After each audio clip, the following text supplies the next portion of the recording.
What's up guys, welcome to another video. Today I'm going to show you how to do a factory carrier unlock. If you travel, if you want to switch providers, or if you want to use your phone with any other different SIM card, this method will help you get your phone unlocked to be compatible with any GSM SIM card anywhere in the world. I have unlocked more than 100 phones using this method and it works perfectly. You only need your computer, your smartphone, and you need a SIM card from a different carrier. And that's all you need, and without further ado, let's begin. So to start, we're gonna get the phone's IMEI number. That's a unique number for every phone.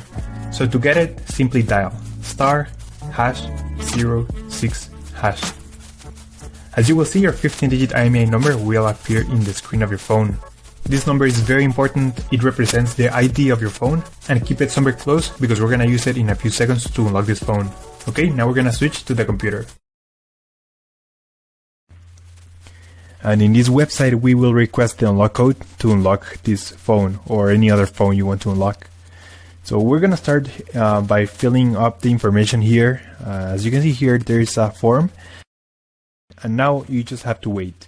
You have to wait until they send you your unlock code. This may take 5 minutes and up to 3 or 10 business days. It depends on every brand. I'm gonna show you my personal email account so that you can see how the email will look like. And as you can see here, I got this message and it confirms that the phone has been unlocked. Thanks so much. If you have any questions, just leave them on the comment section down below and we will try to answer them as